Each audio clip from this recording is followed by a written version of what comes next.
वही दोस्तों, आज मैं 100,000 ऑफ यू रिफाइनिंग के इस स्पेशल मूवी को एक्सप्लेन करने जा रहा हूँ। इस मूवी के ग्राफिक्स और उसके कैरेक्टर्स बहुत ज़्यादा बढ़िया बनाए गए हैं। इसमें हमें कई सारे यूनिवर्स विलन्स के बारे में दिखाया जाएगा जो कि एक साथ एंसेस्टर के साथ फाइट करने के लिए आ रहे हैं। मैंने खुद इस मूवी को देखा है और इसके ग्राफिक्स और उसके कल्टिवेशन लेवल्स मुझे बहुत ही बढ़िया लगे, इसलिए मैं चाहता हूँ कि आप सभी इसे देखें। ये मूवी पूरे 1 घंटे से भी ज़्यादा का है, इसलिए मैं इसे 2 पार्टों में एक्सप्लेन करूँगा ताकि आप सभी को काफ़ी अच्छी तरह से समझा सकूँ और आप लोग भी इसे इंजॉय कर सकूँ। तो चलिए फिर स्टार्ट करते हैं बिना किसी देरी के। मूवी के स्टार्टिंग में हमें शुआन नाम यूनिवर्स के सीन को दिखाते हुए होता है जहाँ पर केओस पावर फैलता ही जा रहा था। तभी हम कुछ बंदों को देखते हैं जिनमें से बंदा कहने लगता है कि वो यूनिवर्स के 90% लिविंग बीइंग्स को पूरी तरह से मिटा दिया गया है और ये काम किसी और ने नहीं बल्कि ट्रूथ डिसेबल ने किया है। उनके काम करने का तरीका सच में काफ़ी ज़्यादा अच्छा है। ये चीज़ मुझे काफ़ी ज़्यादा पसंद आया। यही चलकर आगे होने वाले हमारे विलन्स होने वाले हैं दोस्तों। तभी उनमें से एक बंदा केओस पावर को अपने हाथ में क्रिएट करते हुए कहने लगता है कि केओस पावर अब पूरी तरह से म्यूटेट हो चुका है। दूसरा बंदा कहने लगता है कि हाँ, और वक्त आ चुका है कि हम लोग दोबारा से टीआरएन सेट को डिस्ट्रॉय कर लें क्योंकि यही हमारे डिवाइन वॉर लॉर्ड का एक अल्टीमेट विश है।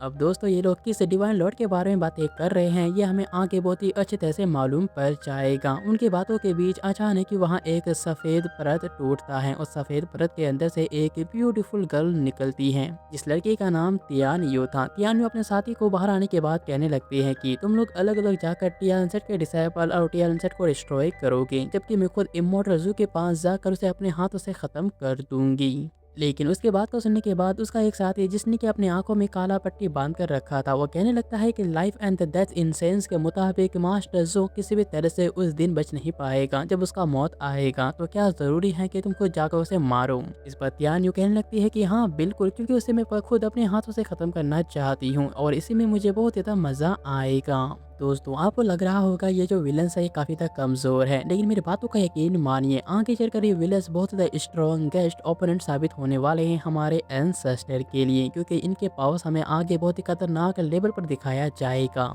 जिसके बाद यहाँ से सीन बदलता है और हम देखते हैं एंसेस्टर को। फैंसी एंसेस्टर को बता रही थी कि जब से आपने ट्रूथ डिसेबल को टेक डाउन किया है तब से हमें मास्टर जू के बारे में कुछ भी पता नहीं चला। लेकिन मास्टर, मुझे लगता है कि शायद मास्टर जू खुद आपके सामने नहीं आना चाहते हैं। उन्हें लगता है कि शायद आप उनसे गुस्सा हो, इसी वजह से वो कहीं छिपकर बैठे हुए हैं। फैंसी की बातों को सुनने के बाद एंसेस्टर कहने लगता है कि कोई बात नहीं फैंसी, अगर तुम्हारा परिवार या फैमिली यहाँ पर है तो तुम उनके पास जाकर उनसे मिल सकती हो। एंसेस्टर ये बात काफी सीरियस तरीके से कह रहे होते हैं, लेकिन फैंसी उनकी बातों को सुनने के बाद थोड़ी इमोशनल होकर कहने लगती है कि एंसेस्टर, असल में मेरा कोई फैमिली नहीं है। और यहाँ पर फैंसी अपनी फैमिली को याद करके काफी ज्यादा इमोशनल भी होने लगती है, क्योंकि उसे बचपन से ही अपनी फैमिली के बारे में कुछ भी पता नहीं होता। जिसके बाद अचानक ही एंसेस्टर को सीनियर वुफान का एक मैसेज मिलता है। मैसेज के जरिए वुफान कह रहा था कि सीनियर जूनियर ब्रदर, मुझे तुम्हारा हेवनली बीट्स चाहिए, क्योंकि ली बान और ली चैंग मेरे क्रिएटिव विजन को नहीं समझ रहे हैं। मैं उन्हें से जो काम करवाना चाहता हूँ वो काम वो कर नहीं पा रहे,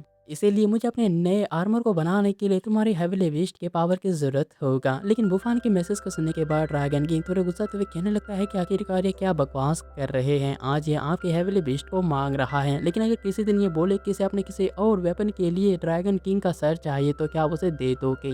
लेकिन असल में एंसेस्टर ड्रैगन किंग के बातों के ऊपर कुछ ज्यादा ध्यान नहीं देता। एंसेस्टर धीरे से अपने थ्रोन से उठते हुए कहने लगता है कि चलो इसका पता तो हमें चलकर देखने पर ही पता चलेगा। फैंसी सिर्फ एंसेस्टर अपने थ्रोन से उठता हुआ जाता हुआ देख ही रही थी। जिसके बाद एंसेस्टर ड्रैगन किंग के ऊपर सवार होकर अपने सीनियर ब्रदर से मिलने के लिए वहां से चले जाते हैं और फैंसी बस चुपचाप उन्हें देखती रहती है। फैंसी असल में इतने से परेशान इसलिए थी क्योंकि एंसेस्टर ने उसे साफ साफ कहा था कि आज का दिन कुछ खास होने वाला है। इसी वजह से फैंसी को थोड़ा डर भी लग रहा था कि कहीं आज कुछ गलत ना हो जाए। जिसके बाद यहाँ से सीन बदलता है। हमें एक यूनिवर्स की ग्रेवयार्ड का सीन दिखाया जाता है जहाँ पर एक बड़े से स्टोन के ऊपर एंसेस्टर के मास्टर यानी कि मास्टर जो बहुत ही आराम से अपनी वाइन को पी रहे थे। लेकिन साथ ही वो कह रहे होते हैं कि मुझे यहाँ पर कुछ ना कुछ चीज़ मिसिंग तो लग रहा है, लेकिन मुझे लगता है कि मुझे यहाँ के ट्रेजर हाउस से कुछ स्पिरिचुअल स्पेसशिप और ट्रेजर चुरा कर लेकर आना चाहिए, जो कि मेरे सफ़र के लिए बहुत ज़्यादा अच्छे साबित होते। लेकिन तभी अचानक मास्टर जो को उनके अलावा भी वहाँ पर किसी का प्रेजेंट महसूस होता है। फिर तभी उसे एक लड़की की आवाज़ सुनाई देता है जो कि कहने लगता है कि ओह तो अच्छा, तो इसका मतलब तुम यहीं पर बैठ कर छिपे हुए हो। और देखते ही देखते मास्टर जू के ऊपर वो लड़के लगातार कई सारे अटैक्स एक साथ करती है, लेकिन मास्टर जू भी बहुत ही आसानी के साथ उसके हर एक अटैक को डॉज करने लगते हैं काफ़ी स्पीड के साथ। कुछ ही देर में हम देखते हैं कि ये कोई और लड़की नहीं बल्कि टियान यू थी, जो कि डिवाइन लॉर्ड की इस डिसाइपल थी। वो लगातार मास्टर जू के ऊपर अटैक करते हुए कहने लगती है कि अच्छा ऐसा बात है, ये पूरा का पूरा यूनिवर्स मिट चुका है, लेकिन फिर भी यहाँ पर बहुत ही ज़्यादा डिज़ायर है। जबकि वही दूसरी तरफ हम देखते हैं मास्टर जू के, जो कि उस टियान यू के हर एक अटैक से अपने आप को बचाते हुए कह रहे होते हैं कि आत्मा तुम सभी तो सिर्फ सुयान के ही कमांड को सुनते हो, तो आखिरकार तुम उनमें से किस रैंक पर हो। मास्टर जू के बात को सुनने के बाद टियान यू भी काफ़ी गर्व के साथ कहने लगती हैं कि मैं अपने डिवाइन लॉर्ड के इस 5 थ्रोन में से सबसे फर्स्ट थ्रोन की क्रिएटर हूँ, और यहाँ पर मैं तुम्हें आज मारने के लिए यहाँ पर आई हुई हूँ। और इतना कहने के बाद टियान यू यानी कि वो डीमन लड़की लगातार एंसेस्टर यानी मास्टर जू के ऊपर अटैक करने के लिए रेडी हो जाती हैं। ये देखकर मास्टर जू भी उसके ऊपर एक जोरदार तरीके से डिस्ट्रॉय हुए एक टावर को अटैक करता है, लेकिन वो लड़की अपने हाथ के इशारे से उस टावर को भी बहुत ही आसानी के साथ डिस्ट्रॉय कर देती है। तब ये देखकर मास्टर जू एक पत्थर का ड्रैगन क्रिएट करके पीछे से उस लड़की के ऊपर अटैक कर देते हैं, लेकिन वो लड़की बहुत ही ज़्यादा ताकतवर होती है। वो अपने एक ही हाथ से ही उस पत्थर वाले ड्रैगन को बहुत ही आसानी के साथ डिस्ट्रॉय कर देती हैं, जैसे कि ये उसके हाथ का एक मामूली सा कीड़ा हो, जिससे कि उसने बहुत ही आसानी के साथ डिस्ट्रॉय कर दिया हो। साथ ही टियान यू मास्टर जू के ऊपर अटैक करते हुए कहने लगती है कि ग्रैंड मास्टर डिवाइन लॉर्ड आपसे मिलना चाहते हैं, क्योंकि आपका आखिरी दिन बहुत जल्दी आना वाला है, इसीलिए वो आपका ख्याल रखना चाहता है। जबकि वही दूसरी तरफ मास्टर जू को देखते हैं, जिसने कि एक पत्थर के स्टेचू को बनाकर उस लड़की के ऊपर काउंटर अटैक कर रहे थे। वो कहने लगते हैं कि शुइन तो पहले ही मर चुका है, जो कि मेरा एक डुप्लीकेट कॉपी था, और वो खुद मेरा ख्याल रखना चाहता है। क्या बकवास बात है। अब देखने में ऐसा लग रहा था जैसे कि मास्टर जू और टियान के बीच बहुत ही शानदार लेवल का कॉम्बैट फाइट हो रहा था, जहां मास्टर जू अपने स्टेचू के साथ उसके ऊपर अटैक कर रही थी, लेकिन वो लड़की इतनी ताकतवर थी कि मास्टर जू के स्टेचू को बहुत ही आसानी के साथ डिस्ट्रॉय कर देती है। मास्टर जू का स्टेचू डिस्ट्रॉय होते ही मास्टर जू अपने कई सारे क्लोन बनाकर वहां से भागने की कोशिश करते हैं। ये देखकर टियान यू को बहुत ही गुस्सा जाता है, जिसकी वजह से टियान यू लगातार मास्टर जू के हर एक क्लोन के ऊपर खतरनाक तरीके से अटैक करके उन्हें बहुत ही बुरी तरह से डिस्ट्रॉय करने लगती हैं। लेकिन मास्टर जू हर एक बार उसके अटैक से एस्केप करते हुए कहने लगता है कि मेरी प्यारे डिसाइपल, क्या शुइन ने तुम्हें नहीं सिखाया कि आखिरकार भागने में मैं बहुत ज़्यादा माहिर हूँ, और क्या तुमने उससे ये भी नहीं सीखा कि क्लोन को कैसे पहचानते हैं और उनके ऊपर कैसे अटैक करते हैं। जबकि वही दूसरी तरफ टियान यू लगातार मास्टर जू के ऊपर कई सारे अटैक पर अटैक कर रही थी। वो किसी भी तरह से मास्टर जू को जहाँ से मारना चाहती थी, लेकिन मास्टर जू का क्लोन बहुत ही आसानी के साथ उसके हर एक अटैक को डिस्ट्रॉय करके बचते ही जा रही थी। तभी अचानक मास्टर जू का और एक क्लोन या फिर ये कहें कि मास्टर जू खुद उस टियान यू के पीछे जाकर कहने लगता है कि कुछ तो गलत है, क्योंकि मैं शुइन को खुद अपने हाथों से सील कर दिया था, और मुझे पूरा यकीन है कि तुमने आज तक शुइन को ठीक से देखा भी नहीं होगा।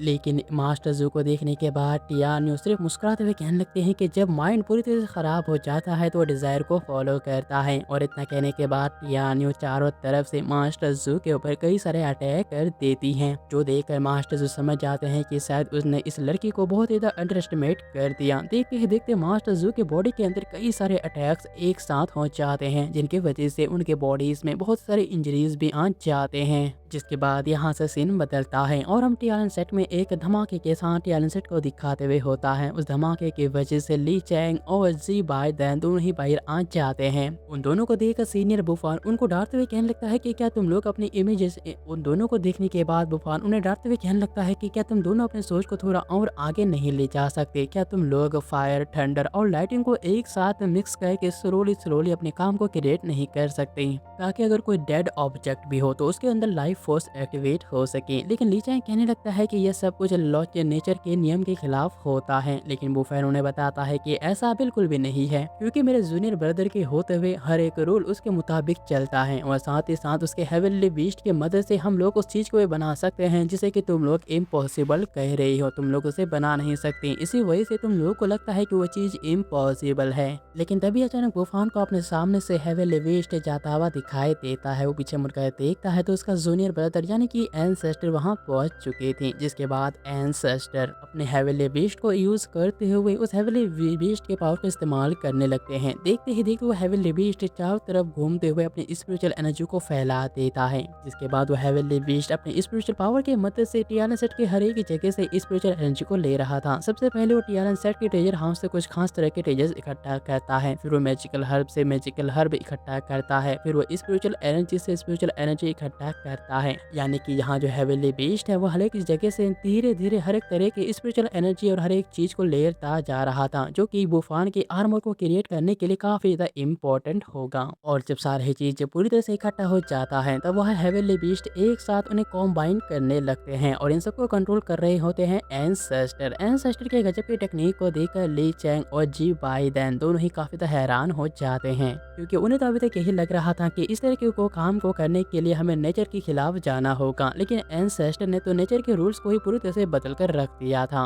जिसके बाद सीनियर बुफान अपने शॉट को निकाल कर उस एनर्जी वाले गोले के अंदर कई सारे वार करता है। वो उन्हें कई सारे पीसेस में लगातार काटते ही जा रहा था ताकि अपने आर्मर को बनाने के लिए वो हर एक पीस को अच्छी तरह से अलग अलग कर सके। उसी देर में बुफान उस हर एक पीस को पूरी तरह से अलग कर देता है, जो कि देखने में बहुत ही अच्छा लग रहा था। जिसके बाद एंसेट अपने आगे को काम को कंटिन्यू करते हुए उन अलग अलग पीसीस को मिलाकर एक आर्मर के टुकड़े क्रिएट कर देता है। जिसके बाद बुफान उन सभी आर्मर्स के टुकड़े को अपने पास समन कर लेता है। ये सीन देखने में बिल्कुल आयरन मैन की तरह ही लग रहा था, क्योंकि वो आर्मर के हर एक टुकड़े धीरे धीरे जाकर बुफान के बॉडीज के साथ पूरी तरह से मैच होने लग जाते हैं। कुछ ही देर में बुफान का यह आर्मर पूरी तरह से रेडी होकर एक आइकॉनिक लेवल का आर्मर बन जाता है, जिसके अंदर लाइफ फोर्स बहुत ही ज्यादा स्ट्रांग होता है। जिसके बाद बुफान अपने शॉट को लेकर आर्मर के पावर का इस्तेमाल करते हुए आसमान के ऊपर एक एनर्जी स्लैश से अटैक करता है। उसके एक अटैक से पूरा आसमान एक तरफ से कट गया था। ये देखकर बुफान समझ जाता है कि इस आर्मर का लाइफ फोर्स बहुत ज्यादा स्ट्रांग है, लेकिन वही दूसरी तरफ ली चैंग भी ये देखकर बहुत ज्यादा हैरान था, क्योंकि वो साफ साफ अपने आंखों से देख सकता था कि असल में ये आर्मर सिर्फ डिफेंस के लिए बनाया गया है, लेकिन फिर भी उस आर्मर के अंदर से उसे लाइफ फोर्स बहुत ही स्ट्रांगली महसूस हो रहा था। इसी की वजह से वो काफी हैरान भी हो जाता है। जिसके बाद बुफान नीचे आकर एंसेस्टर का तारीफ करते हुए कहने लगता है कि मुझे पता था कि जो काम कोई नहीं कर सकता वो काम मेरा जूनियर ब्रदर के लिए सिर्फ बाई हाथ का खेल है, और मिस आर्मर का नाम स्कियार्ड रॉब आर्मर रखूंगा। लेकिन तभी एंसेस्टर बुफान से पूछता है कि आखिरकार तुमने ऐसा क्यों किया। बुफान को तो सबसे पहले ये बात कुछ समझ में नहीं आता, लेकिन फिर एंसेस्टर से साफ साफ कहने लगता है कि तुम अपने जायंट स्वॉर्ड की मदद से पूरे इंटायर यूनिवर्स को ही हासिल कर सकते थे,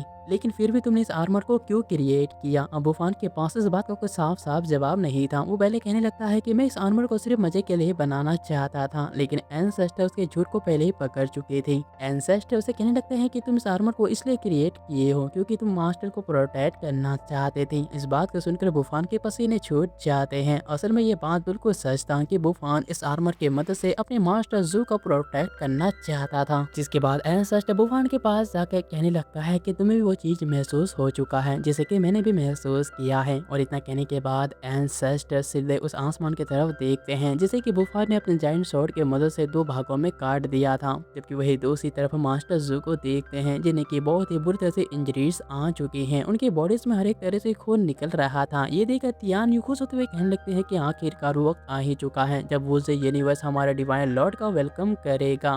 लेकिन तभी अचानक देखते हैं मास्टर जू का पूरा बॉडी अल्कोहल में कन्वर्ट होता ही जा रहा था। ये देखकर तियान यू को बहुत ही गुस्सा आ जाता है, क्योंकि वो समझ जाते हैं कि असल में मास्टर जो पहले यहाँ से निकल चुके हैं और उसने अपनी बॉडी को क्लोन के तौर पर अल्कोहल का इस्तेमाल किया है। तभी वो अल्कोहल पूरी तरह से डिस्ट्रॉय होने के बाद तियान यू के बॉडी में जाकर लग जाता है। तब मास्टर जो उसे कहने लगता है कि अल्कोहल तुम्हारी बॉडी में लग चुका है तो तुम्हें फायर से सावधान रहना चाहिए। लेकिन ये देखकर तियान यू को बहुत ज्यादा गुस्सा आता है। वो कहती है कि ठीक है, तुम थोड़ी देर और जिंदा रह सकती हो क्योंकि तुम्हारा वक्त बहुत ही खत्म होने वाला है। हालांकि वो काफी ज्यादा गुस्सा थी, लेकिन मास्टर जो पहले उसके हाथ से निकल चुके थे तो वो क्या कर सकती थी। जिसके बाद हम एंसेस्टर को देखते हैं, जो कि बुफान से कहने लगता है कि वो चीज कहाँ पर है जिससे कि तुम मास्टर से कांटेक्ट करती हो। बुफान जल्दी कहता है कि मेरे पास किसी भी तरह का कंपास नहीं है। अब बुफान ने ये बात गलती से बोल दिया था। उस बात को पलटाते हुए कहने लगता है कि मेरे पास कोई भी चीज नहीं है। लेकिन ड्रैगन किंग जो कि उसकी बात को सुन चुका था वो कहने लगता है कि ओह, तो इसका मतलब तुम मास्टर जू से कांटेक्ट करने के लिए एक खास तरीके के कंपास का इस्तेमाल करते हो, तो तुम झूठ क्यों बोल रहे हो। हालांकि ड्रैगन किंग की बातों को सुनने के बाद बुफान फिर से झूठ बोलने की कोशिश कर रहा था, लेकिन तभी उसके कंपास से मास्टर जू का आवाज सुनाई देता है, जो कि घबराते हुए कह रहे थे कि इस बार मैं थोड़ी और मुसीबत में पड़ चुका हूँ, इसलिए तुम जल्द से जाकर यहाँ के ट्रेजर हाउस से कुछ खास तरह और स्ट्रॉन्गेस्ट ट्रेजर वेपन्स को निकाल कर लेकर आओ ताकि मैं उनसे कुछ अच्छे खासे चीजें खरीद सकूं। लेकिन इससे पहले कि बुफान कोई जवाब दे पाता, एंसेस्टर उसके बॉडी के अंदर से उसकी कॉम्पास को बाहर निकाल लेता है। ये देखकर बुफान थोड़ा डरते हुए कहने लगता है कि जूनियर ब्रदर, मुझे ये बात तुमसे छिपाना नहीं चाहिए था, मेरा ऐसा कोई इरादा नहीं था। लेकिन एंसेस्टर अब जल्दी से उस कंपास को पूरी तरह से एक्टिवेट कर देते हैं, जिसकी वजह से आसमान के ऊपर एक अलग ही तरह से आसमान दिख रहा था। एंसेस्टर के चारों तरफ एक फॉर्मेशन क्रिएट होने लगता है, जो कि शायद एक टेलीपोर्टेशन फॉर्मेशन था। ये देखकर बुफान और भी तक घबरा जाता है, लेकिन इससे पहले कि बुफान एंसेस्टर को रोक पाता, एंसेस्टर उस टेलीपोर्टेशन फॉर्मेशन को एक्टिवेट करके वहां से टेलीपोर्ट हो जाते हैं। लेकिन बुफान भी जल्दी से अपने मास्टर यानी कि जूनियर ब्रदर से मिलते हुए वहां से टेलीपोर्ट होकर चला जाता है। जिसके बाद यहाँ से सीन बदलता है और हम सेल पे एक फोर्थ रियल्म का सीन देखते हैं, जहाँ पर मास्टर डोंग, होशिन, लूशियन ये कुछ डिसाइपल मिलकर उस जगह के हर एक टीयर को इकट्ठा कर रही थी और वहाँ के लोग एंसेस्टर के डिसाइपल से बार बार माफी मांग रहे। साथ ही हम वहाँ पर लिंगू को देखते हैं, जो कि उन ट्रेजर्स को लेते हुए कहने लगता है कि सारे के सारे ट्रेजर्स अब उनके असली मालिक के पास चला जाएगा। दूसरी तरफ हम होशिन को देखते हैं, जो कि उन सेक्ट के कल्टीवेटर्स को देखकर थोड़ा गुस्साते हुए कह रहा था कि सबसे पहली गलती तुम लोगों ने किसी दूसरे के सेट पे आकर उनके सेट के ऊपर कब्जा कर लिया और उनके टेस्ट को भी चुरा लिए। साथ ही साथ तुम लोगों ने बहुत ही बेरहमी से बच्चे और औरतों को मार दिया। ये माफी के काबिल बिल्कुल भी नहीं है।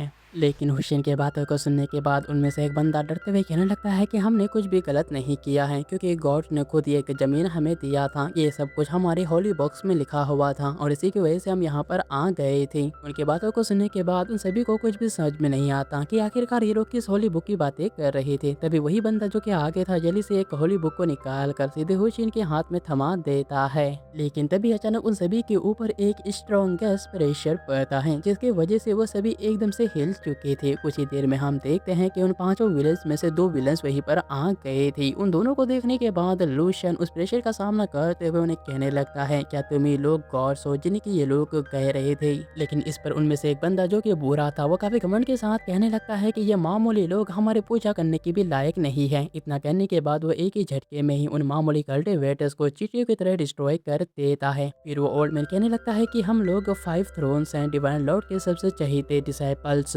लेकिन उस ओल्ड मैन की बातों को सुनने के बाद मास्टर डोंग उसके ऊपर अटैक करते हुए कहने लगता है कि टीआरएन सेट के रूल के मुताबिक यहाँ पर नहीं कोई गॉड होगा और नहीं कोई गोस्ट होगा। मास्टर डोंग को अटैक करता हुआ देखकर मास्टर लूशियन भी अपने ठंड पावर का इस्तेमाल करके सीधे मास्टर डोंग के अटैक में कॉम्बाइन कर देता है। दोनों ही एक साथ अपने पावर को कॉम्बाइन करके उन दोनों के ऊपर अटैक करते हैं, लेकिन अचानक वो अटैक उनके आगे से टेलीपोर्ट होकर एकदम से पीछे से निकलता है। लेकिन उनके अटैक को देखने के बाद उस ओल्ड मैन को काफी ज्यादा गुस्सा आ जाता है। वो अपने लकड़ी के स्टिक को नीचे करते हुए कहने लगता है कि तुम लोगों को बिल्कुल भी आइडिया नहीं है कि तुम लोग किन के अगेंस्ट जा रहे हो। देखते ही देखते वो सभी एक साथ अचानक एक अलग ही जगह में चले जाते हैं, जहां हर एक चीज पूरी तरह से तबाह किया हुआ होता है। लेकिन अब तक एंसेस्टर के डिसाइपल्स को भी ये बात एहसास हो जाता है कि उनके ओपोनेंट्स इतने भी ज्यादा स्ट्रॉन्ग हैं कि शायद वो उनका सामना ना कर सकें। जिसके बाद वो ओल्ड मैन थोड़ा खासते हुए कहने लगता है कि तुम लोगों के सिर मेरे रास्ते के ऊपर काफी ज्यादा आ रहे हैं। इतना कहने के बाद वह ओल्ड मैन अपने पावर को रिलीज करता है। उसके स्टिक के अंदर से बहुत ही खतरनाक तरीके से केओस पावर रिलीज होता है, जो अटैक सीधे उनके ऊपर ही किया गया था। लेकिन होशिन समय रहते हुए चू को लेकर साइड हो जाता है। लेकिन अफसोस की बात यह होता है कि मास्टर डोंग और लूशियन इस अटैक से अपने आप को बचा नहीं पाते। धीरे धीरे देखते ही देखते मास्टर डोंग का बॉडी हवा की तरह ही गायब होता जा रहा था। कुछ ही देर में उन दोनों का नामो निशान नहीं रहता। यहाँ देखकर चू बहुत ही इमोशनल हो जाती है। लेकिन अब बचा था सिर्फ चू और होशिन। और होशिन भी समझ जाता है कि ये दोनों बहुत ही स्ट्रॉन्ग हैं और हो सकता है कि शायद वहाँ खुद इनका सामना ना कर सके। इसीलिए वो खुद उनका सामना अकेले करने के लिए चला जाता है, ताकि चूचू को यहाँ से निकलने का थोड़ा सा मौका मिल सके। और इतना कहने के बाद होशिन अकेले ही उन दोनों ही बंदों के साथ फाइट करने के लिए चला जाता है।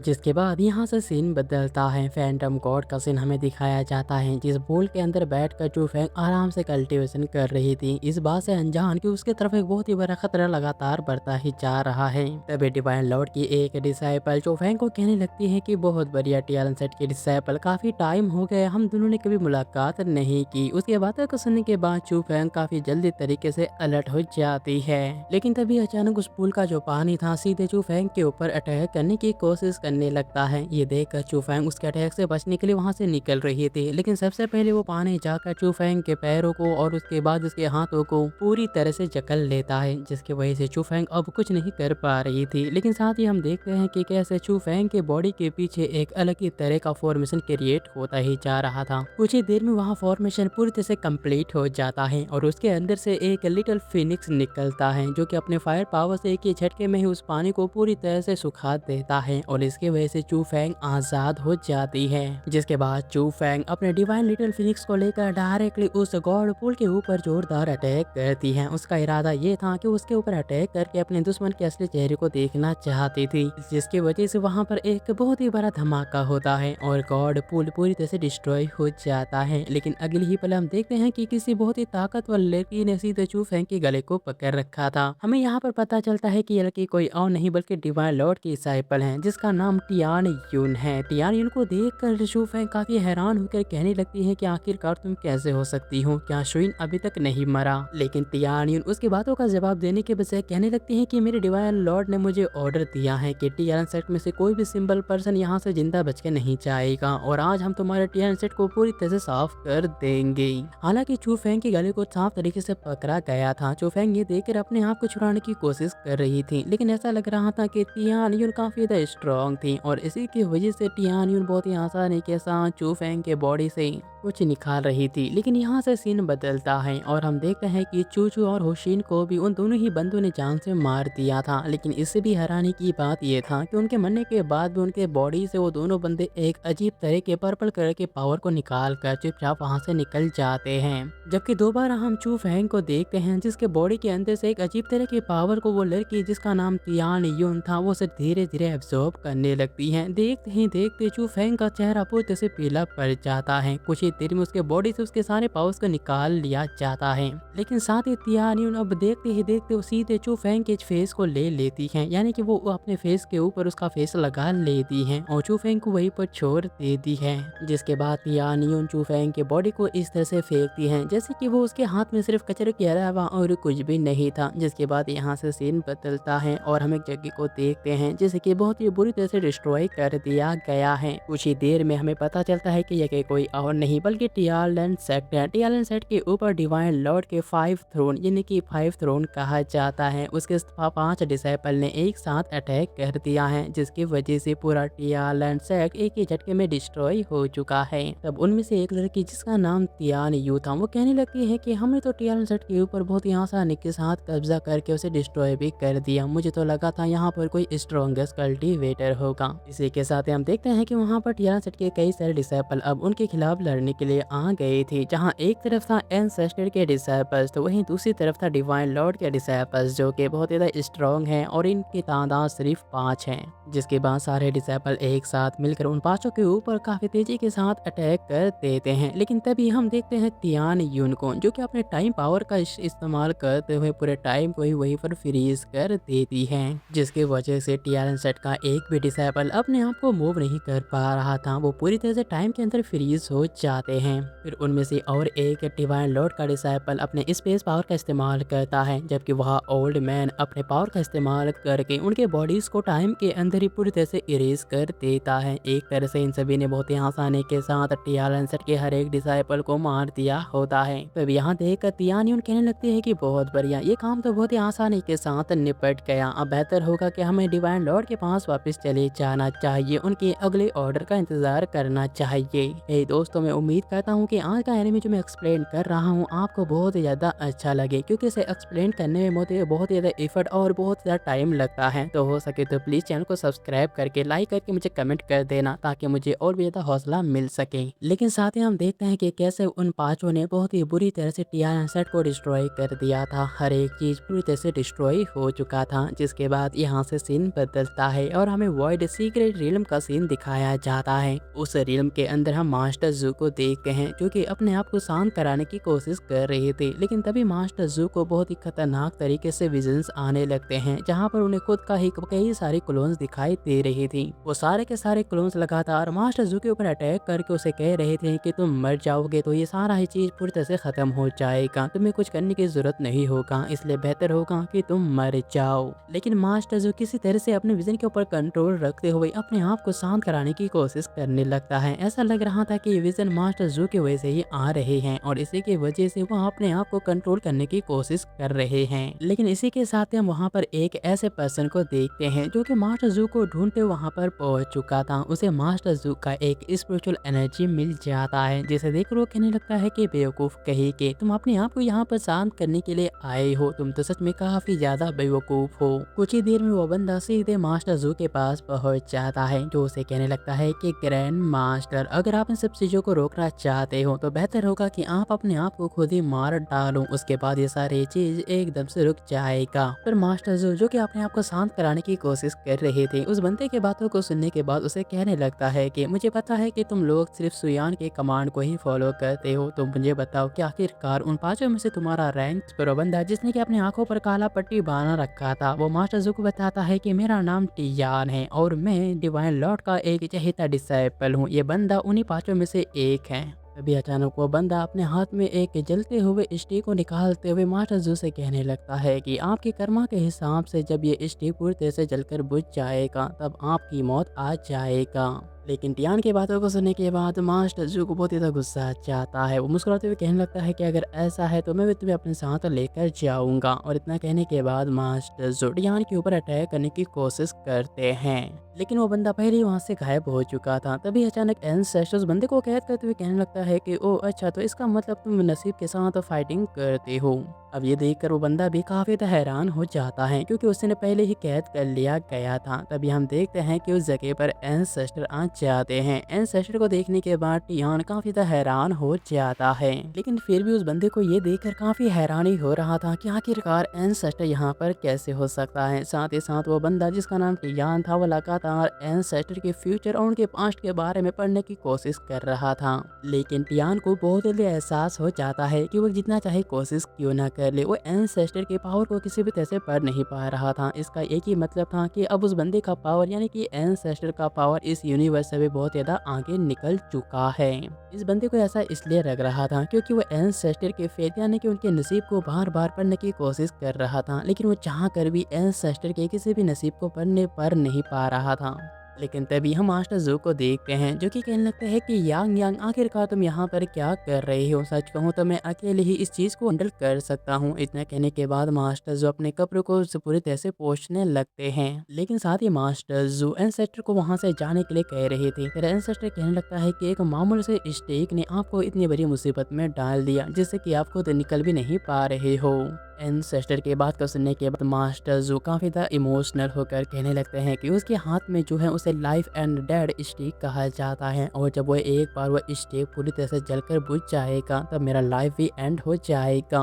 एंसेस्टर कहने लगते हैं कि मास्टर, क्या आपको इस बात के ऊपर पूरा यकीन है? तब एन मास्टर जो कहने लगता है कि हाँ, मैं हमेशा ही अपने पूरे लाइफ अपने नसीब के साथ फाइट करता रहा, उसे बदलने की कोशिश करता रहा, लेकिन अपने नसीब के साथ इतना ज़्यादा लड़ने के बाद भी मैंने आज तक मुझे यूनिवर्स में कुछ भी बदला नहीं है। इस बात के लिए मुझे हमेशा ही पछतावा रहता है। लेकिन यांग यांग, मुझे तुम्हारे ऊपर पूरा यकीन है, जो काम मैं नहीं कर पाया वो काम तुम आगे चलकर ज़रूर कर लोगी। और इसके अलावा तुम्हें यहाँ पर देखने के बाद मुझे काफ़ी ज़्यादा अच्छा लगा, और मैं आज आसानी के साथ मर भी सकता हूँ। लेकिन मास्टर जू के बात को सुनने के बाद एंसेस्टर से कहने लगते हैं कि आपने अभी तो मुझे शुइन के बारे में पूरी सच्चाई नहीं बताया है, इसलिए आप नहीं मर सकते। लेकिन मास्टर जो साफ साफ मना करते हुए कहने लगता है कि मैं तुम्हें पास्ट के बारे में कुछ भी नहीं बताना चाहता, क्योंकि मैं नहीं चाहता कि मेरी वजह से तुम फ्यूचर में किसी भी तरह की मुसीबत को झेलो। दोस्तों, यहाँ पर मास्टर जो अपने बाहरी मन से एंसेस्टर को हर एक चीज काफी अच्छी तरह से समझा रहे थे, क्योंकि उन्हें ये बात पता चल चुका था कि लाइफ एंड डेड स्टिक के बाद अब वो पूरी तरह से खत्म हो जाने वाले हैं। इसीलिए मरने से पहले मास्टर जो एंसेस्टर के गंदे के ऊपर हाथ रखते हुए न समझाते हुए कहने लगते हैं कि तुम मेरे पास्ट के बारे में ज्यादा जानने की कोशिश मत करना, बेहतर होगा कि तुम अपने खुद के रास्ते को ढूंढो और अपनी जिंदगी अच्छे से बिताओ। मास्टर जू के बातों को सुनने के बाद एंसेस्टर थोड़े हैरान होकर टियान के हाथ में जो लाइफ एंड डेड स्टेक था उसे देखता है। फिर मास्टर जू को कहने लगता है कि मास्टर, शायद आप भूल चुके हो कि मेरे पास बहुत ही खतरनाक तरीके का सेंस ऑफ डायरेक्शन है, यानी कि उनके सेंस की डायरेक्शन। और इतना मास्टर, मैं चाहता हूँ कि आखिरी बार आप मेरे हाथों से ये काम मुझे करने दो।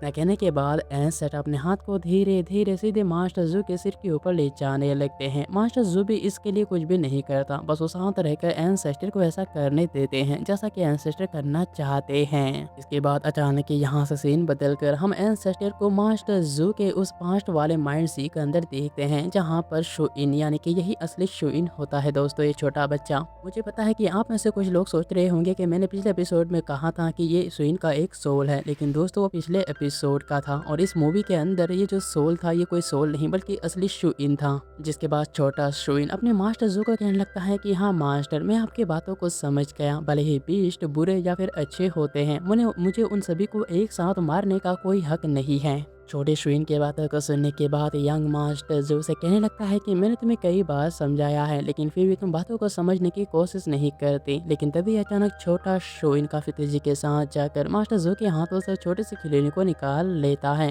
ये देखकर मास्टर जू बस थोड़े से मुस्कुरा देते हैं। जिसके बाद छोटा शुइन मास्टर जू से कहने लगता है कि मैं समझ गया मास्टर, अगली बार उन बीस्ट को मारने से पहले मैं उनसे पूछ लूंगा कि वो गलत है या फिर सही। दोस्तों मैं आप सभी को एक बार और अच्छे से समझा देना चाहता हूँ। मैंने पिछले एपिसोड्स में आप सभी को कहा था कि ये शुइन का एक सोल है, लेकिन वो पिछले एपिसोड में एंसेस्टर को पास्ट के लाइफ में दिखाया गया था और उस पास्ट के लाइफ में शुइन का जो छोटा रूप था वो उसका सिर्फ एक सोल का छोटा सा टुकड़ा था। लेकिन अभी ये जो बच्चा दिखाई दे रहा है ये शुइन का असली रूप है, यानी कि उसके बचपन की यादें और वो बचपन में कैसा था वो भी। लेकिन फिर भी दोस्तों अगर आप में से किसी को भी किसी भी तरह का कंफ्यूजन है तो आप कमेंट करके मुझे क्वेश्चन पूछ सकते हो। मैं पूरा कोशिश करूंगा कि मैं आपके क्वेश्चन का अच्छी तरह से जवाब दे सकूं। जिसके बाद एंसेस्टर उस छोटे से खिलौने को लेकर काफी इमोशनली उसे देखने लगते हैं, जिसे कि मास्टर जू ने शुइन को दिया था। लेकिन तभी अचानक यहाँ सीन बहुत ही ज्यादा टाइम के आगे चला जाता है, जहाँ पर यंग मास्टर शुइन को देखते हुए कह रहे थे क्या तुम अपने आप को काफी ज्यादा स्ट्रॉन्ग समझने लगी हो, इसी वजह से तुम इस आइलैंड से 3 दिन तक बाहर रहे थे।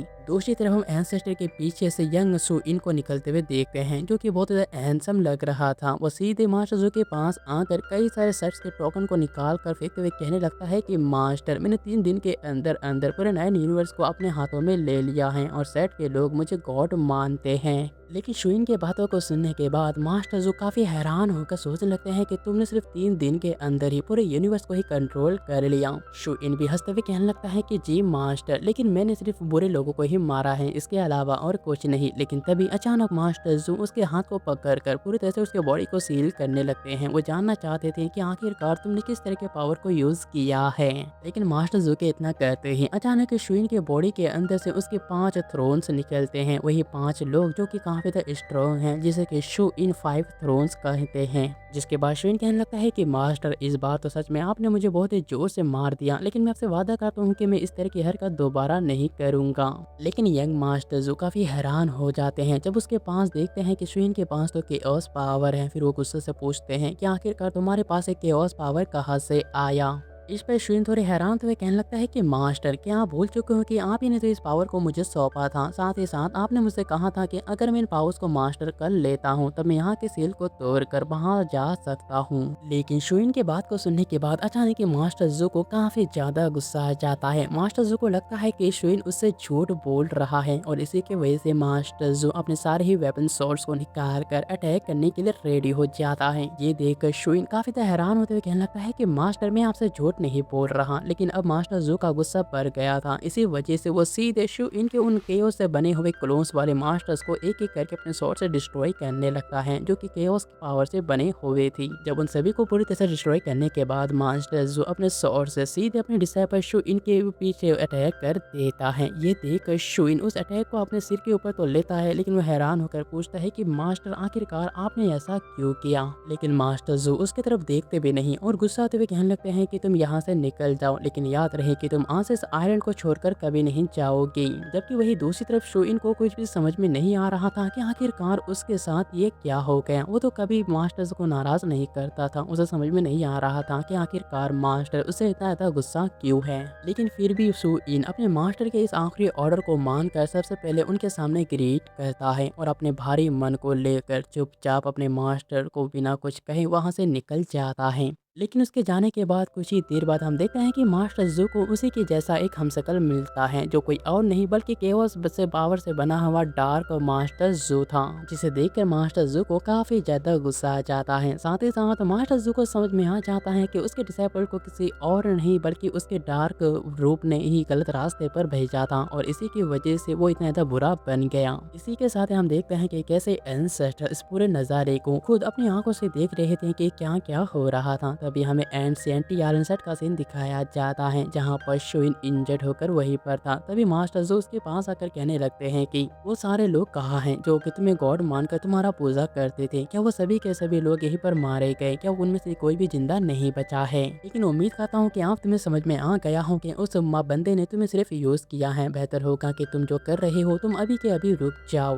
लेकिन मास्टर जो की बात को सुनने के बाद भी शुइन से मुस्कुराते हुए कहने लगता है कि क्या मास्टर आज आप यहीं पर इसलिए आए हो ना कि आप मुझे आइलैंड से बाहर नहीं निकालोगे बल्कि मुझे यहीं पर सील कर दोगे। लेकिन मास्टर जो थोड़ा गुस्सा हुए कहने लगते हैं कि आखिरकार तुमने उसके ऊपर भरोसा क्यों नहीं किया, तुम्हें मेरे ऊपर भरोसा करना चाहिए था। लेकिन शुइन भी गुस्से से कहने लगता है कि क्या वो आपका ही एक अलग वर्जन नहीं था, आखिरकार गलत क्या है। अगर मैं केओस पावर का इस्तेमाल करता हूँ तो मैं केओस पावर से पूरे यूनिवर्स को कंट्रोल कर सकता हूँ, तो आखिरकार इसमें गलत क्या है। लेकिन मास्टर जू से बताता है कि मैंने खुद अपने आंखों से देखा है कि जब केओस पावर पूरे इंसानियत के ऊपर रूल करता है तो उसका रूल कितना ज्यादा खतरनाक होता है और इसी की वजह से मैं किसी भी हाल में तुम्हें आजाद रहकर इस एरिया को डिस्ट्रॉय करने नहीं दे सकता। और इतना कहने के बाद मास्टर जू अपने हेवनली सील को पूरी तरह से एक्टिवेट कर देता है, जिसकी वजह से हम देखते हैं कि कैसे मास्टर जू के पीछे से एक हेवनली सील ओपन हो गया था, जिसके अंदर से बहुत ही खतरनाक तरीके से पावर रिलीज हो रहा था। ये देख कर शुइन बहुत ज्यादा हैरान हो जाता है कि अब उसका मास्टर उसे मारने के बजाय उसे सील करने के लिए भी रेडी हो चुका है। ये देखने के बाद शुइन काफी ज्यादा इमोशनल हो जाता है, जबकि वही दूसरी तरफ हम देखते हैं मास्टर जू को, जो कि अपने स्वॉर्ड को निकाल कर अब शुइन के ऊपर अटैक कर देता है ताकि वो अपने पावर से उसे सील कर सके। लेकिन शुइन भी अपने चारों तरफ एक बैरियर बनाकर बड़ी आसानी के साथ मास्टर जू के अटैक को ब्लॉक कर देता है। साथ ही साथ शुइन काफी उदास होते हुए कहने लगता है कि मास्टर ये दुनिया बहुत ज्यादा अजीब है, इसकी चीजें मुझे ठीक से समझ में नहीं आती। और इतना कहने के बाद शुइन अपने थ्रोन को समन करके वहीं पर बैठ जाता है। इसी के साथ ही हम देखते हैं कि एंसेस्टर भी इस नज़ारे को खुद अपनी आंखों से देख रहे थे। फिर शुइन मास्टर जू को कहने लगता है कि मास्टर वो पहले पर्सन आप ही थे जिसने कि मुझे बड़ा किया, जिसने कि मुझे कल्टीवेशन करना सिखाया। ये सारे ही बात शुइन बहुत ज़्यादा इमोशनली बोल रहा होता है और आप ही वो पर्सन बनोगे जो कि मुझे मारोगे। शुइन के बातों को सुनने के बाद एक पल के लिए मास्टर जू भी थोड़े से इमोशनल हो जाते हैं, लेकिन फिर वो अपनी पूरी ताकत लगाकर सीधे शुइन को सील करने की कोशिश करने लगते हैं। ये देखकर शुइन का दिल सच में काफी ज्यादा टूट जाता है, क्योंकि वह साफ साफ देख पा रहा था कि कैसे उसका मास्टर उसे सील करने के लिए अपनी पूरी ताकत लगा रहा है, जिसकी वजह से उसकी जिंदगी काफी ज्यादा कम भी हो रहा है। लेकिन शुइन आखिरी बार अपने मास्टर को अलविदा कहते हुए वहीं पर सील हो जाता है और मास्टर जू भी अपनी पूरी ताकत लगाकर आखिरकार शुइन को सील कर देता है और ये सीन दोबारा से प्रेजेंट टाइम में आ जाता है। जिसके बाद एंसेस्टर मास्टर जू को आवाज़ देकर उन्हें जगाता है। मास्टर जू भी इमोशनल होते हुए कहने लगता है कि मुझे काफ़ी ज़्यादा डर था, मैं डर रहा था कि कहीं तुम भी आगे चलकर शुइन की तरह ना बन जाओ, इसी वजह से मैं तुम्हें कुछ भी बताना नहीं चाहता था। एंसेस्टर मास्टर जू को शांत कराते हुए कहने लगते हैं कि आपको डरने की कोई भी ज़रूरत नहीं है, क्योंकि मुझे सब कुछ पता चल चुका है कि आपके पास्ट में आपके साथ क्या क्या हुआ था।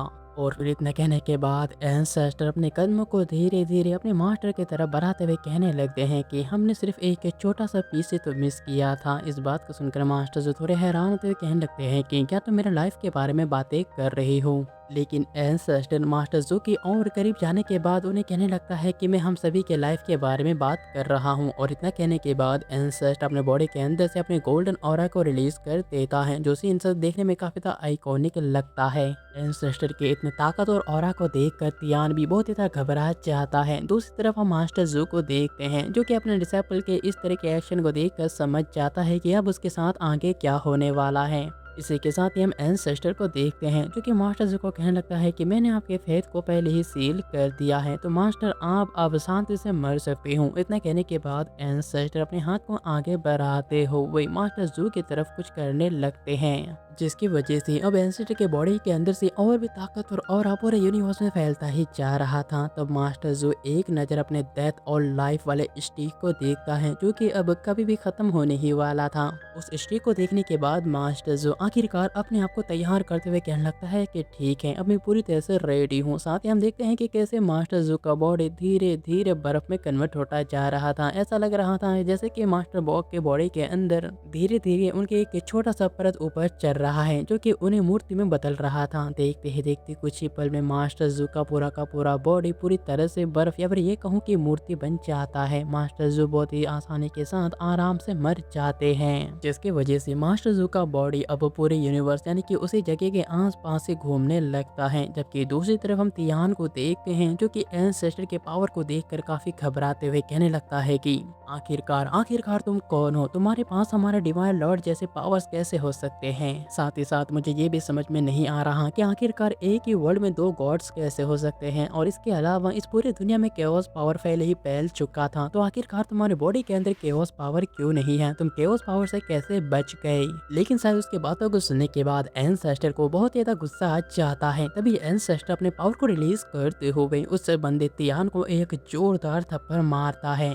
यहाँ तक कि एंसेस्टर के थोड़े से पावर की वजह से वो टियान बहुत ही आसानी के साथ मर जाता है। लेकिन मरते वक्त वो यही जानना चाहता था कि आखिरकार वो कौन था। टियान को मारने के बाद एंसेस्टर काफी ज्यादा इमोशनल होकर अपने मास्टर की मूर्ति की तरफ देखने लगते हैं जो कि स्पेस में अब वो हर इधर उधर भटक रहे थे। मास्टर जू को मरता हुआ देखकर एंसेस्टर काफी ज्यादा इमोशनल होकर उन्हें आखिरी बार गुड बाय कहता है।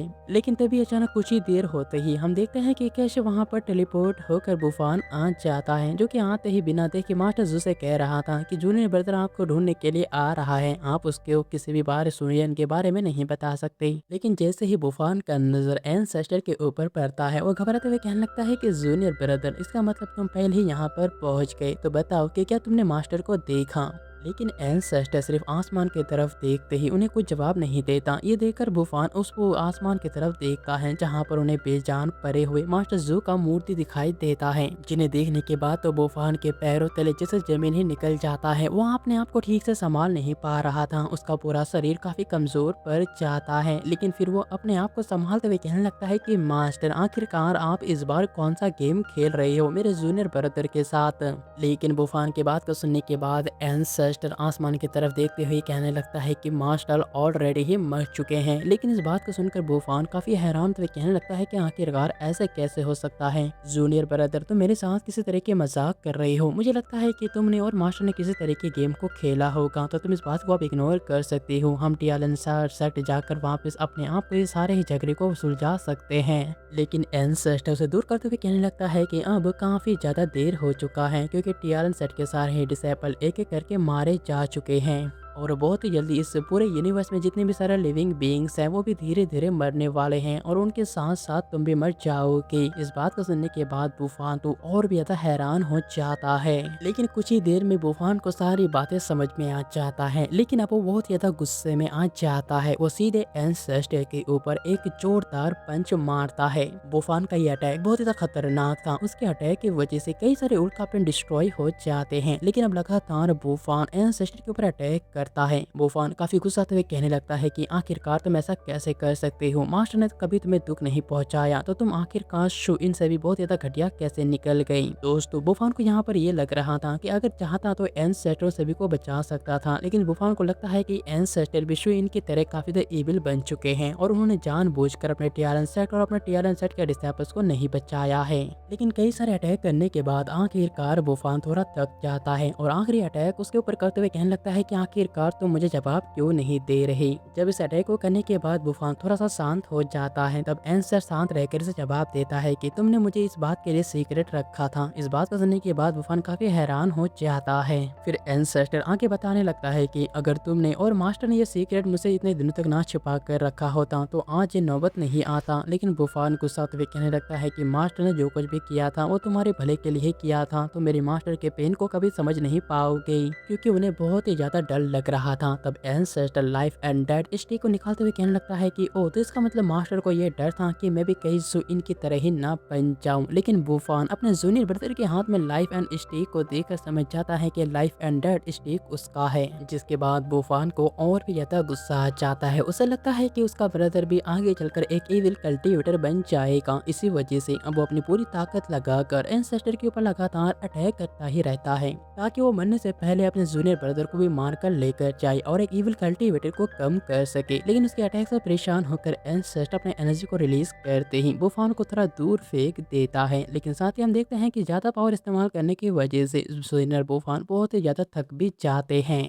लेकिन कुछ ही देर में बुफान अपने आर्मर को पूरी तरह से सेट करके उसके पूरे पावर का इस्तेमाल करते हुए कहने लगता है कि टीआर इंसेक्ट पहले ही डिस्ट्रॉय हो चुका है, तो मैं भी तुम्हें अपने साथ लेकर जाऊंगा अपने मास्टर के तौर पर। और इतना कहने के बाद सीनियर बुफान अपने हेवनली सीलिंग टेक्निक को यूज कर देता है, जो कि पिछली बार मास्टर जू ने शुइन को सील करते हुए किया था। इस बार बुफान अपने आर्मर की पूरी ताकत का इस्तेमाल करके एंसेस्टर को सील करने की कोशिश करता है। लेकिन सीनियर बुफान के इस तरह के अटैक को देखने के बाद भी एंसेस्टर उसके ऊपर एक बार भी काउंटर अटैक नहीं करते। वो बस शांत रहकर ही बुफान को अटैक करते हुए देख रहे थे। लेकिन साथ ही हम देखते हैं कि कैसे सीनियर बुफान का जो आर्मर था वो धीरे धीरे अब पत्थर का बनने लगा था। देखते ही देखते सीनियर बुफान का बॉडी भी धीरे धीरे पत्थर बनने वाला था। एंसेस्टर ये सारी चीज बस चुपचाप और शांत रहकर ही देख रहे होते हैं। लेकिन कुछ ही देर में आखिरकार बुफान भी पूरी तरह से मूर्ति में बन जाता है, जिसकी वजह से अब वो एंसेस्टर को थोड़ा सा भी चोट नहीं पहुंचा सकता था। ये देखने के बाद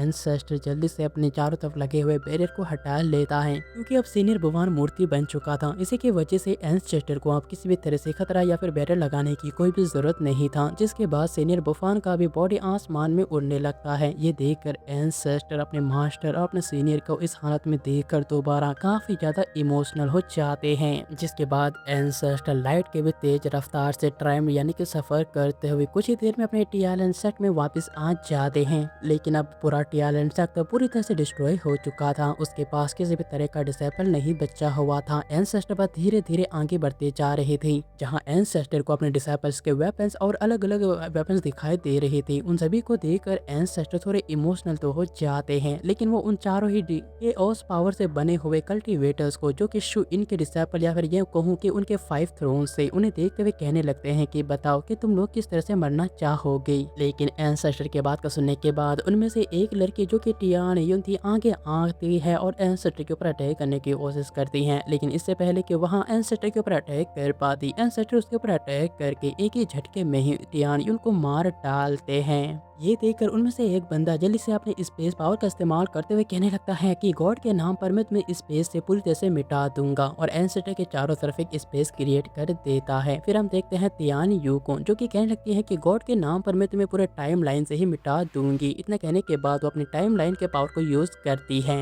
इन दोनों के पावर की वजह से एंसेस्टर को चारों तरफ से बहुत ही अच्छे तरह से सील कर दिया होता है। फिर बारी आता है उस ओल्ड मैन का, जो कि एंसेस्टर के ऊपर अटैक करते हुए कहने लगता है कि गॉड के नाम पर मैं तुम्हारे सारे पावर्स तुमसे छीन लेता हूँ। लेकिन इसी के साथ ही हम देखते हैं कि कैसे आसमान के ऊपर से कई सारे केओस पावर वाले एनर्जी निकल रहे थे, जो कि देखते ही देखते एंसेस्टर को चारों तरफ से पूरी तरह से घेर लेते हैं। इसी के साथ ही वो केओस पावर लगातार धीरे धीरे एंसेस्टर की तरफ ही बढ़ते जा रहे थे, और वो सारे पावर्स एंसेस्टर के पास जाकर उनके पास जाकर एक जोरदार तरीके से ब्लास्ट हो जाता है। लेकिन यहाँ पर हम एंसेस्टर को देखते हैं जिन्हें कि कुछ नहीं हुआ था, बल्कि उल्टा वो टाइम में ही ट्रैवल करने लगते हैं। एंसेस्टर को एक आवाज सुनाई देता है, जो कि कहने लगता है कि जब पूरा टाइम स्टार्ट हुआ था तब केओस पावर के अलावा इस पूरे वर्ल्ड या फिर पूरे यूनिवर्स में कुछ नहीं था। लेकिन लोग हमेशा ये बात भूल जाते हैं कि जहाँ सब कुछ खत्म होता है वही सब कुछ स्टार्ट होता है, और जहाँ से सब कुछ स्टार्ट होता है वहीं पर सब कुछ खत्म भी होता है। साथ ही वो आवाज कहने लगता है कि जब इस पूरे यूनिवर्स में कुछ भी नहीं था, तब टाइम और कई सारे पावर्स एक साथ एक ही जगह पर इकट्ठा हुए थे। इसी के साथ हम देखते हैं कि कैसे एंसेस्टर लगातार समय में सफर करते ही जा रहे थे, और काफी देर तक समय में सफर करने के बाद आखिरकार वो एक जगह पर आकर रुक जाते हैं। और ये दोस्तों, ये वो वक्त होता है जब टाइम ने भी कभी जन्म नहीं लिया था, यानी कि समय और किसी भी तरह के पावर का जन्म नहीं हुआ था। इसी के साथ हम देखते हैं कि एंसेस्टर दोबारा अपने छोटे वाले रूप में आ गए थे। जबकि वही दूसरी तरफ हम टियान सेट को देखते हैं, जहाँ पर वो बाकी बचे 4 डिसाइपल कह रहे थे कि चलो अब जुयांग भी मर चुका है और पूरे वो जो यूनिवर्स से हमने हर एक लिविंग बीइंग को भी मिटा दिया है, तो हमें अपने डिवाइन लॉर्ड के पास वापस चले जाना चाहिए। लेकिन जैसे ही वो बंदा वहाँ से जाने के लिए मुड़ता है, वो देखता है कि टियान यू वहाँ से निकल नहीं रही थी। ये देखकर उसे बहुत ही अजीब लगता है। तब टियान यू कहने लगती है कि यहाँ पर कुछ ना कुछ तो अजीब है और कुछ अजीब सा खालीपन है। उस बंदे को ये बात समझ में नहीं आता, इसलिए वो अपने साथी से पूछता है कि तुम साफ साफ क्यों नहीं कहती। तब टियान यू कहने लगती है कि क्या तुम भूल गए कि डिवाइन लॉर्ड ने हमें एक बार बताया था कि जब समय का शुरुआत नहीं हुआ था, जब पूरे यूनिवर्स में क्रिएशन स्टार्ट नहीं हुआ था, तब उससे पहले भी एक ऐसा पावर था जिसे कि केओस पावर का भी डिस्ट्रॉय नहीं कर सकता था। और इसी वजह से केओस पावर ने उस पावर को सील कर दिया था ताकि वो कभी बाहर आ ना सके और उससे मुकाबला ना कर सके। तब उसका साथी कहने लगता है कि तो तुम्हें क्या लगता है कि जुयांग ने ये जानबूझकर किया, और क्या वो जानबूझकर हमारे हाथों से उस वक्त में गया जब पूरा कुछ स्टार्ट नहीं हुआ था। लेकिन फिर उसका साथी ये कहने लगता है कि आखिरकार ऐसा कैसे हो सकता है, वो इतने सारी चीजों को एक साथ कैलकुलेट नहीं कर सकता। तब तियान्यू कहने लगती है कि क्या तुम भूल गए कि उसने हमारे साथी को कैसे एक ही अटैक से अपने फिंगर से ही मार दिया था, लेकिन जब हम उसे सील कर रहे थे तब उसने एक उंगली भी तक नहीं हिलाया। और इसी वजह से मुझे थोड़ा थोड़ा शक बिल्कुल वैसा ही है। दूसरी तरफ हम एंसेस्टर को देखते हैं जो कि धीरे धीरे आगे बढ़ रहे थे और आगे बढ़ते ही वो अपने असली रूप में आ जाते हैं, यानी कि बड़े वाले रूप में। लेकिन हम देखते हैं कि कैसे एंसेस्टर के आगे एक सील किया हुआ क्यूब था। तभी एंसेस्टर अपने पावर से उस सील के अंदर अपने पावर डालता है ताकि वो सील को पूरी तरह से अनलॉक कर सके। लेकिन जैसे ही एंसेस्टर का पावर उस सील के पास जाता है, एक ब्लास्ट के साथ वो सील पूरी तरह से डिस्ट्रॉय हो जाता है। इसका असर बाहर वाले केओस पावर से बने हुए 3 थ्रोन्स को भी एहसास हो जाता है। दूसरी तरफ हम एंसेस्टर को देखते हैं जो कि शांत रहकर इस नज़ारे को देख रहे थे। तभी हम देखते हैं कि उस सील के टूटते ही अचानक ही हमें पानी के बूंदे दिखाई देते हैं जो कि धीरे धीरे एक जगह पर इकट्ठा हो रहे होते हैं। कुछ ही देर में सारे के सारे पानी के बूंदे मिलकर एक लेडी का रूप लेते हैं, और ये लेडी कोई और नहीं होती है दोस्तों, बल्कि गॉड ऑफ क्रिएशन होती है, जिन्होंने की पूरे यूनिवर्स और हर एक चीज को क्रिएट कर दी है। ये सीन देखने में काफी ज्यादा आइकॉनिक लेवल की लगती है। और इसका ये जो पार्ट है यहीं पर एंड होता है। नेक्स्ट पार्ट भी मैं जल्दी से अपलोड कर दूंगा। तब तक के लिए चैनल को सब्सक्राइब करके कमेंट करते रहिए।